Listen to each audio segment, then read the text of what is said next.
What if I told you that the movie your child watches on a Saturday morning, the one they've seen 40 times and can quote from start to finish, took over 5 years to make, employed more than 900 people, and cost upwards of $200 million to produce?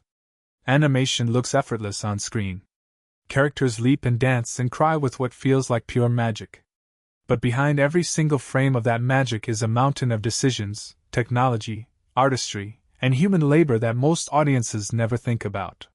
Today, we're pulling back the curtain on one of the most complex creative industries in the world. This is how animation studios create blockbuster films. To understand where animation is today, you have to understand where it came from. In the early 20th century, Walt Disney and his team were literally inventing the rules as they went. Snow White and the Seven Dwarfs, released in 1937, was made using hand-drawn cells, where individual artists painted each frame on transparent acetate sheets. The film required over 2 million individual drawings. That number sounds extraordinary until you realize that at 24 frames per second, even a 90-minute film demands over 120,000 unique frames. Disney's team developed a technique called the multiplane camera, which layered different animation cells at varying depths to create an illusion of three-dimensional space. That innovation alone changed the visual language of animation forever. Fast forward to 1995 and Pixar's Toy Story rewrote the rulebook entirely. It was the world's first fully computer-generated feature film, and it signaled that the future of animation was digital. But here is the thing most people miss. Switching from hand-drawn to computer animation did not make the process easier or faster. It made it more complex, more expensive, and in many ways more demanding of human creativity than ever before. The tools changed, but the ambition only grew. So how does a modern animation blockbuster actually get made? The process begins long before a single frame is animated. It starts with story development, which at studios like Pixar, DreamWorks, and Disney can take anywhere from 2 to 7 years on its own. Writers and story artists gather in what are called story rooms, essentially collaborative spaces where the narrative is broken down scene by scene using storyboards, which are hand-drawn sketches that look like a comic book version of the film. These storyboards are photographed and edited together with temporary voice recordings and placeholder music to create what is known as an animatic. This rough, sketch-based version of the film can be screened internally and gives the creative team a sense of pacing, emotion, and story logic before any expensive production work begins. Pixar famously throws out and rebuilds its films multiple times during this phase. The story for Toy Story 2 was scrapped and completely remade in 9 months, a feat widely considered one of the most intense creative sprints in Hollywood history. Once the story is locked, or at least stable enough to move forward, the technical pipeline begins. Production designers and concept artists develop what is called the Visual Development Package, which defines the look, color palette, lighting philosophy, and world-building rules of the entire film.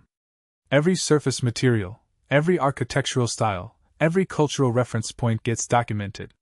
For Coco, Pixar's 2017 film about the Mexican holiday Dia de los Muertos, the team made multiple research trips to Mexico, studying folk art, architecture, color, and cultural tradition. That research informed every single visual decision in the film, from the marigold petals to the bone structure of the spirit world characters. Character design comes next. A single main character might go through hundreds of design iterations before the final version is approved. Once the visual design is locked, technical artists called riggers build what is essentially a digital skeleton underneath the characters. Surface. This rig is a complex system of controls that allows animators to move the character in believable ways. A human character's face alone might have hundreds of individual control points, allowing animators to create subtle expressions like the twitch of a lip or the tension in an eyebrow that communicates a full emotional story. Environment modeling is another enormous undertaking. The worlds inside animated films are not photographed. They are built from scratch, polygon by polygon, in three-dimensional software. The city of Zootopia required over 200 distinct buildings, each individually modeled and textured.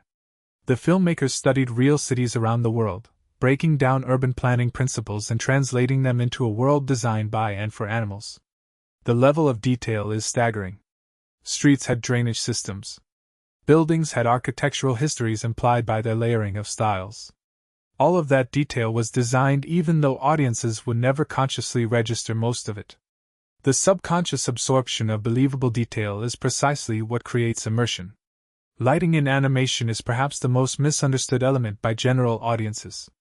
Many people assume that because the world is entirely computer-generated, lighting is automatic. In reality, every light in an animated film is placed and adjusted by a dedicated lighting team, often working shot by shot.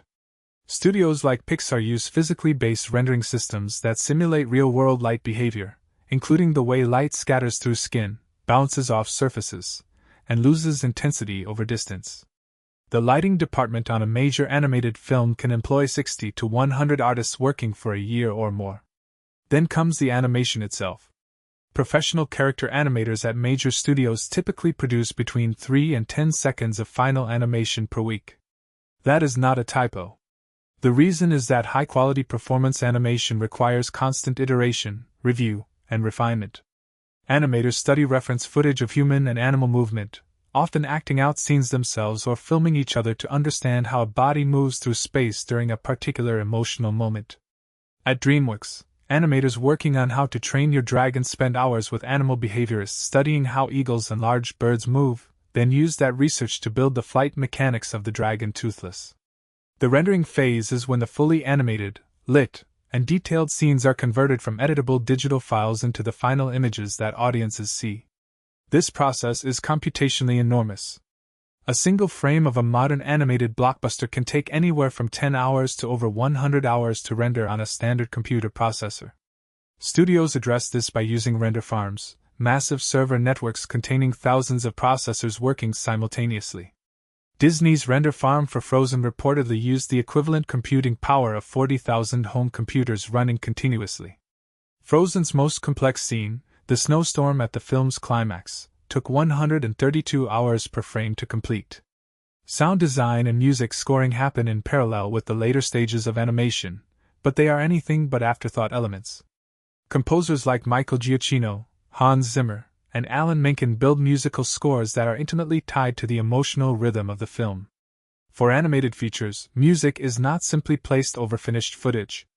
It is developed alongside the film, with temp music guiding editorial decisions and final scores often influencing pacing choices even in the animation phase.